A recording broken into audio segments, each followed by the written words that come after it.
Subscribe to my channel Arindam Roy Chaudhary for more updates on JEE, BITSAT, career counseling, college counseling and much more. सो और भाई बहनों क्या हाल चाल है यार।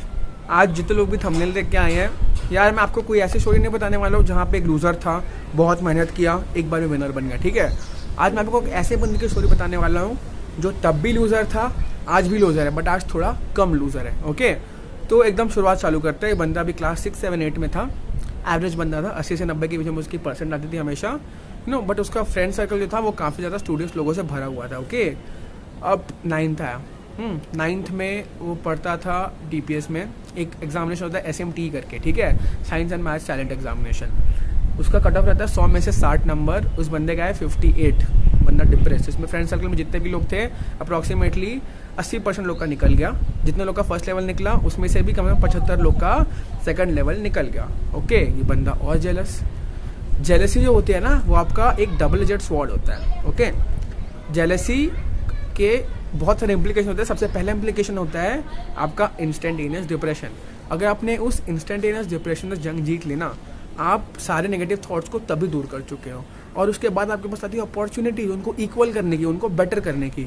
ओके, सो कभी ये मत समझना कि jealousy is a bad thing. Jealousy is always a double aged sword. पहला स्टेज अगर पार कर लिए, आप जंग जीत चुके हो, उसके बाद सिर्फ और सिर्फ अच्छी चीज़ें हैं आपके पास उसको एनकाउंटर करने के लिए। ओके, 9th की बात हो गई। 10th में वो बंदा गया, बोर्ड्स की तैयारी की, 10th के बोर्ड्स की। एक एग्जामिनेशन होता है NTSC का, जितने लोग प्रिपेयर करते हैं जनरली JEE मेन के लिए, वो लोग NTSC देते हैं। ओके, NTSC का एग्जामिनेशन दिया उसने, उसके फ्रेंड सर्कल में फिर से 80% लोगों ने निकाल लिया, वो नहीं निकाल पाया। 10th में CGPA 10 आ गया, गनीमत। उसके बाद गया 11th में। 11th और 12th में आपके पास एक चॉइस होता है, आप एग्जामिनेशन दे सकते हो KVPY बहुत ज़्यादा रेप्यूटेड एग्जामिनेशन है, बहुत ज़्यादा लोग इसको फेवर करते हैं। आपने उसको निकाल लिया, आप कम से कम ये अश्योर कर सकते हो आपके JEE में अच्छी रैंक बन सकती है। ओके, इस बंदे ने बहुत सारे टेस्ट सीरीज दिए, इस बंदे ने बहुत कुछ ट्राई किया, बट वो KVPY भी नहीं निकाल पाया। उसके फ्रेंड सर्कल में बहुत सारे लोगों ने निकाला फर्स्ट राउंड, उसमें से भी कुछ लोगों ने सेकेंड राउंड भी निकाल लिया। ठीक है, ये बंदा और डिप्रेशन में, लोग इतना ज़्यादा आगे बढ़े जा रहे हैं, ये बंदा वही का वही रहा हुआ है। 12th की बारी आई।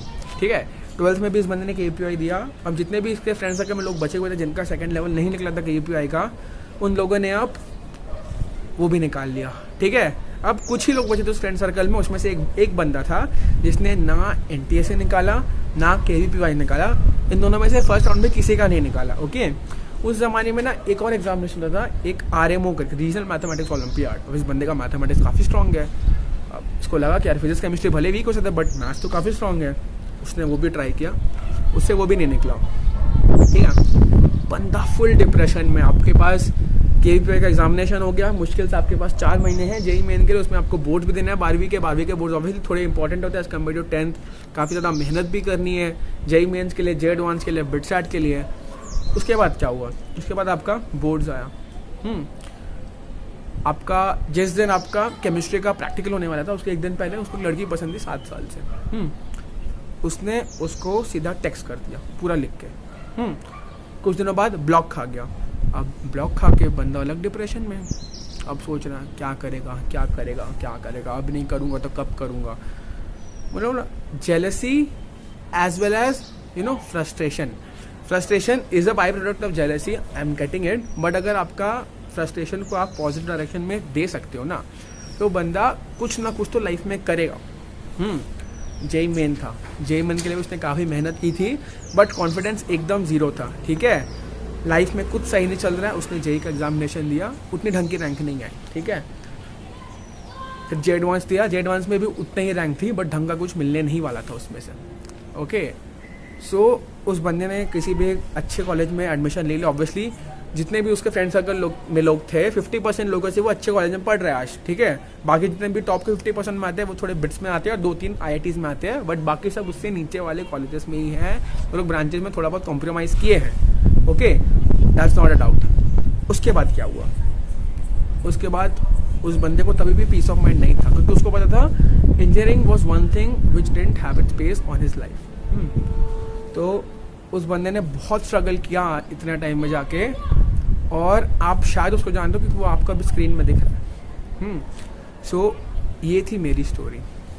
And this is one thing आपको सीखना है कि ऐसे बहुत सारे लोग होंगे यार जो अभी जेई मेन का एग्जामिनेशन देंगे, जेई एडवांस एग्जामिनेशन देंगे, आपने शायद कभी एनटीसी नहीं निकाला, आपने शायद केवीपीवाई नहीं निकाला, आपने शायद एक आरएमओ करके एग्जामिनेशन था वो नहीं निकाला, आपने शायद एसओएफ कंडक्ट ओलंपियाड्स भी ढंग से नहीं निकाले हो, आपने शायद आईएनएमओ नहीं निकाला हो, आपने शायद इंटरनेशनल फिजिक्स ओलंपियाड जो होता है आपने वो भी नहीं निकाला हो, बट क्या आपने जेई में नहीं निकाला ये अभी तक डिसाइड हुआ है? ये तभी भी आपके हाथ में ही है।